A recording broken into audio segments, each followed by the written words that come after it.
வீடியோக்குள்ளே போகிறதுக்கு முன்னாடி சேனலை நீங்கள் இன்னும் சப்ஸ்கிரைப் பண்ணலைன்னா சேனலை சப்ஸ்கிரைப் பண்ணி வச்சுக்கோங்க. கூட இருக்கிற பெல் ஐக்கானே கிளிக் பண்ணி. Welcome to Roja's kitchen. இன்றைக்கி நம்ம கிச்சனில் ரொம்ப சிம்பிள் அண்ட் ஈஸி எப்படி டக்குன்னு நம்ம ஸ்நாக்ஸ் ரெசிபி செய்கிறது அப்படின்னு சொல்லிட்டு தான் பார்க்க போகிறோம். அதுக்கு இன்றைக்கி நான் உங்களுக்கு ரிப்பன் பக்கோடா எப்படி செய்கிறது அப்படின்னு சொல்லி தான் காட்ட போகிறேன். ரொம்ப ஒரு சிம்பிளான ரெசிபி தான். சமையலுக்கு புதுசாக இருக்கிறவங்களும் ஈஸியாக செஞ்சுக்கலாம். நீங்கள் பேச்சுலராக இருந்தால் கூட டக்குன்னு நீங்களே வீட்டில் செஞ்சு சாப்பிட்லாம். ஸோ இப்போ எப்படி செய்கிறதுன்னு பார்க்கலாம். இப்போ நான் ஒரு பவுலில் 2 கப் கடலை மாவு ஆட் பண்ணிக்கிறேன். இப்போ நான் இது கூட 1 கப் அரிசி மாவு ஆட் பண்ணிக்கிறேன். 2 கப் கடலை மாவுக்கு 1 கப் அரிசி மாவு. இப்போ நான் 1 டீஸ்பூன் பொட்டுக்கடலை மாவு ஆட் பண்ணிக்கிறேன். கரெக்டாக 1 டீஸ்பூன் ஆட் பண்ணிக்கோங்க. அதிகமாக ஆட் பண்ணிட்டீங்க அப்படின்னா நமக்கு உதிரியாக வந்துடும். ஸோ 1 டீஸ்பூன் ஆட் பண்ணிக்கோங்க.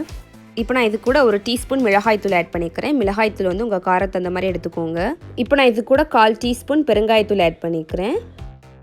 தேவையான அளவு நம்ம உப்பு ஆட் பண்ணிடலாம். இப்போ நான் இது கூட பட்டர் ஆட் பண்ணிக்கிறேன். நான் பட்டரை நல்லா உருக்கிட்டு ஆட் பண்ணிக்கிறேன். நான் ஒரு 2 டீஸ்பூன் பட்டர் ஆட் பண்ணிக்கிறேன். உங்ககிட்ட பட்டர் இல்லை அப்படின்னா எண்ணெயை சூடு பண்ணி ஆட் பண்ணிக்கோங்க. ஆனால் பட்டர் ஆட் பண்ணால் தான் நமக்கு நல்லா டேஸ்ட்டாக இருக்கும். இப்போ நம்ம எல்லாத்தையுமே சேர்த்து நல்லா மிக்ஸ் பண்ணிடலாம்.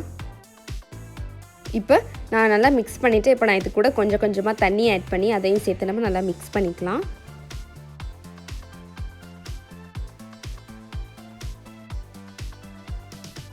இந்த கன்சிஸ்டன்சிக்கு நீங்கள் மிக்ஸ் பண்ணி வச்சுக்கோங்க.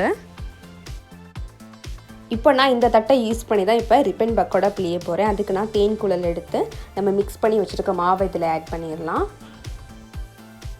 ஒரு கடாயில் எண்ணெய் ஊற்றி நல்லா எண்ணெய் ஹீட் ஆயிடுச்சு. இப்போ நான் இதில் பிழிய போகிறேன். ரவுண்டாக அப்படியே சுற்றி பிழிஞ்சுக்கோங்க. நல்லா எண்ணெய் ஹீட் ஆன பிறகு பிழிஞ்சுக்கோங்க. இந்த மாதிரி சுற்றி பிழிஞ்சுக்கோங்க.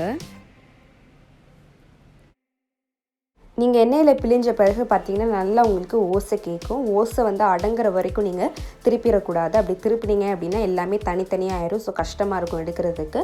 ஸோ நல்லா ஓசை அடங்கின பிறகு நீங்கள் திருப்பி விடுங்க.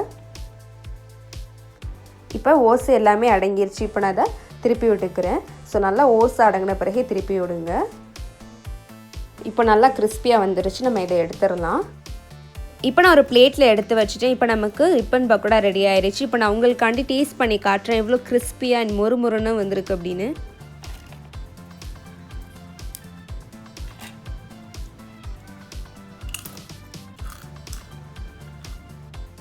வாவ், சூப்பராக இருக்குங்க. நல்லா டேஸ்டியாகவும் இருக்குது, நல்லா கிறிஸ்பியாகவும் இருக்குது. உப்பு காரம் எல்லாமே கரெக்டாக இருக்குது. வீட்டில் இருக்கிற எல்லாருக்கும் செஞ்சு கொடுத்து அசத்துங்க.